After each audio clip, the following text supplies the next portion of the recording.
નમસ્કાર દોસ્તો, આજના તાજા અને મહત્વના સમાચારમાં સૌપ્રથમ વાત કરીશું આતંકવાદીઓના વધુ 3 મકાનો જમીનદોસ્ત કરવામાં આવ્યા છે. જમ્મુ અને કાશ્મીરમાં પહેલગામમાં આતંકવાદી હુમલા બાદ આતંકવાદી નેટવર્ક સામે મોટી કાર્યવાહી ચાલુ રાખીને સત્તાવાળાઓએ બાંદીપોરા, પુલવામા અને શોપિયા જિલ્લામાં 3 કથિત સક્રિય આતંકવાદીઓના ઘરોને તોડી પાડ્યા છે. આ સાથે 22 એપ્રિલે પહેલગામની બેસન ખીણમાં થયેલા હુમલા બાદ અત્યાર સુધીમાં શંકાસ્પદ આતંકવાદીઓના 9 મકાનો તોડી પાડવામાં આવ્યા છે. મિત્રો, અન્ય મહત્વના સમાચારની વાત કરીએ તો સતત ચોથા દિવસે એલઓસી પર પાકિસ્તાન તરફથી ગોળીબાર કરવામાં આવ્યો હતો. પહેલગામ હુમલા પછી પાકિસ્તાની સેનાએ સતત ચોથા દિવસે એલઓસી ઉપર ગોળીબાર કર્યો હતો. પાકિસ્તાની સેનાની ચોકીઓ એ કુપવાડા અને પૂંછ જિલ્લા નજીકના વિસ્તારોમાં નિયંત્રણ રેખા પર નાના હથિયારોથી કોઈ ઉશ્કેરણી વિના ગોળીબાર શરૂ કર્યો હતો.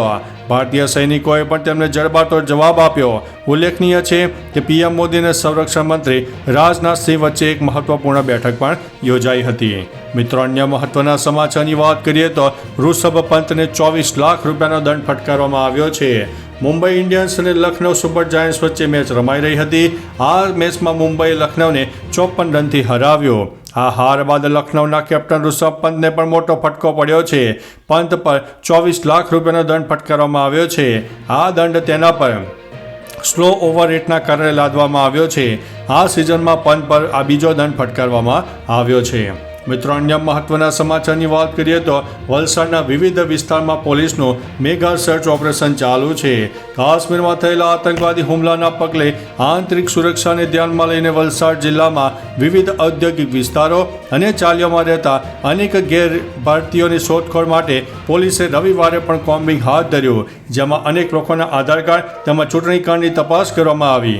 આ કોમ્બિંગ દરમિયાન જિલ્લામાં 300થી વધુ શકમંદોની અટકાયત પણ કરવામાં આવી હતી. મિત્રો, અન્ય મહત્વના સમાચારની વાત કરીએ તો અમદાવાદમાં મોટી કાર્યવાહી. અમદાવાદના ચંડોળા તળાવ વિસ્તારમાં પોલીસનો જમાવડો જોવા મળ્યો. સાથે બરાબરનો પોલીસ બંદોબસ્ત ગોઠવી દેવામાં આવ્યો, કેમ કે અહીં બાંગ્લાદેશીઓના ગેરકાયદેસર વીજળીના જોડાણ કાપવાની કામગીરી શરૂ કરવામાં આવી હતી. ટોરેન્ટ પાવર દ્વારા આ કામ કરવામાં આવી રહ્યું હતું. મિત્રો, અન્ય મહત્વના સમાચારની વાત કરીએ તો પીએમ મોદી અને રાજનાથસિંહની મીટિંગ પૂરી થઈ ગઈ છે. રક્ષામંત્રી રાજનાથસિંહની પીએમ મોદી સાથેની મીટિંગ પૂરી થઈ ગઈ છે. 40 મિનિટ સુધી ચાલેલી આ બેઠકમાં પહેલગામ હુમલા બાદ ભારતના લશ્કરી પ્રતિભાવ અંગે ચર્ચા કરવામાં આવી હતી. પીએમ મોદીને મળતા પહેલા રાજનાથસિંહ સેના પ્રમુખ ઉપેન્દ્ર દ્વિવેદીને પણ મળ્યા હતા. હવે એવું પણ માનવામાં આવી રહ્યું છે કે રક્ષામંત્રીએ પીએમ મોદી સમક્ષ સેનાની યોજના પણ રજૂ કરી હશે. મિત્રો, અન્ય મહત્વના સમાચારની વાત કરીએ તો અત્યાચારીઓને સજા આપવી એ રાજાની ફરજ છે, તેવું મોહન ભાગવતે જણાવ્યું છે. પહેલગામ આતંકી હુમલા બાદ આખો દેશ ગુસ્સામાં છે. દરેક વ્યક્તિ પાકિસ્તાન સામે બદલો લેવા માંગે છે. આ દરમિયાન રાષ્ટ્રીય સ્વયંસેવક સંઘના પ્રમુખ મોહન ભાગવતે મોટું નિવેદન આપ્યું છે. આરએસએસના વડા મોહન ભાગવતે શનિવારે કહ્યું હતું કે આપણો ધર્મ છે અત્યાચારોને સજા આપવી. આ એક રાજાની ફરજ પણ છે. રાજાનો મતલબ તેમનો અહીં સરકાર સાથે હતો.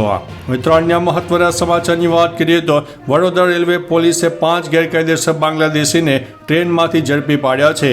વડોદરા શહેર પોલીસ દ્વારા બીજા દિવસે શહેરના પેરાફરી વિસ્તારમાં તપાસ કરવામાં આવી, ત્યારે અમદાવાદથી પશ્ચિમ બંગાળ જવા ટ્રેનમાં નીકળેલા 5 બાંગ્લાદેશીઓને વડોદરા રેલવે પોલીસે ઝડપી પાડ્યા હતા. હાવડા એક્સપ્રેસ ટ્રેનમાં મુસાફરી કરતું દંપતી અને 2 બાળકો સહિત 5 લોકો ઝડપાયા છે. રેલવે પોલીસે એલસીબી અને એસઓજીને સાથે રાખીને ચેક કરતા આ તમામ લોકો બાંગ્લાદેશી હોવાનું પુરાવા મળ્યા હતા. મિત્રો, અન્ય મહત્વના સમાચારની વાત કરીએ તો જમ્મુ કાશ્મીર વિધાનસભાએ આતંકવાદી હુમલાની નિંદા કરી. પહેલગામ હુમલા બાદ જમ્મુ કાશ્મીર વિધાનસભાનું સત્ર મળ્યું હતું, જેમાં આતંકવાદી હુમલાની નિંદા કરવામાં આવી. નાયબ મુખ્યમંત્રી સુરિન્દર ચૌધરીએ જણાવ્યું કે આ ગૃહ કાર્ય ઘણું ઘૃણાસ્પદ કાયર કૃત્યની નિંદા કરે છે, જેના પરિણામે નિર્દોષ લોકોના જીવ ગયા. આ ગૃહ પીડિતો અને તેમના પરિવારો સાથે ઊભું છે. આ ગૃહ શહીદ સૈયદ આદિલ હુસૈન શાહના સર્વોચ્ચ બલિદાનને સલામ કરે છે. મિત્રો, અન્ય મહત્વના સમાચારની વાત કરીએ તો યુપીના બુલંદ શહેરમાં રેલ અકસ્માત જોવા મળ્યો.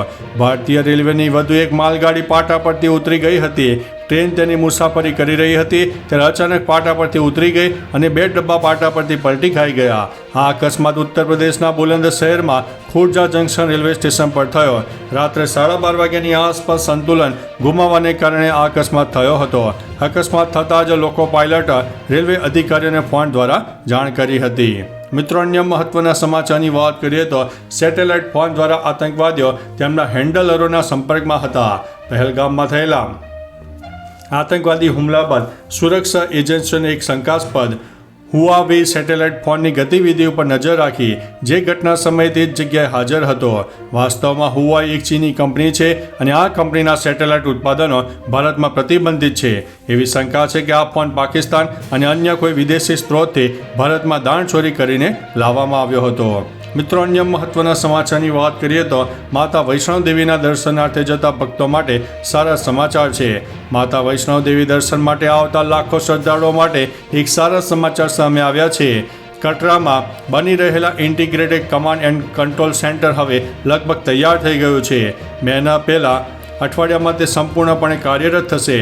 તેમાં 700થી વધુ સીસીટીવી કેમેરા લાગ્યા છે, જે એઆઈ, ફેસ રેકગ્નિશન અને પીટીએસ ટેક કેમેરા ટેકનોલોજી સાથે જોડાયેલા છે.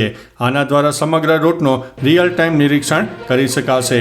મિત્રો, અન્ય મહત્વના સમાચારની વાત કરીએ તો બાબા કેદારનાથ ધામનો અદ્ભુત વિડીયો સામે આવ્યો છે. 4 ધામ યાત્રાની તૈયારીઓ પૂરજોશમાં ચાલી રહી છે. કપાટ ખુલતા પહેલા બાબા કેદારનાથના દરબારમાં તૈયારીઓ પણ તેજ થઈ ગઈ. બાબાના દરબારને ફૂલોથી શણગારવામાં આવી રહ્યો છે. ઉત્તરાખંડના સીએમ પુષ્કર સિંહ ધામીએ એક સુંદર વિડીયો શેર કર્યો અને લખ્યું કે શ્રી કેદારનાથ ધામને દરવાજા ખોલતા પહેલા ફૂલોથી શણગારવામાં આવી રહ્યું છે. ભક્તો 2 મેથી બાબાના દર્શન કરી શકશે. 4 ધામ યાત્રા 30 એપ્રિલથી શરૂ થશે. મિત્રો, અન્ય મહત્વના સમાચારની વાત કરીએ તો સિંઘના નેશનલ હાઈવે પર જામના દ્રશ્યો સર્જાયા. પાકિસ્તાનને ડૂબાડવા માટે હવે તેના પોતાના લોકો કાફી છે.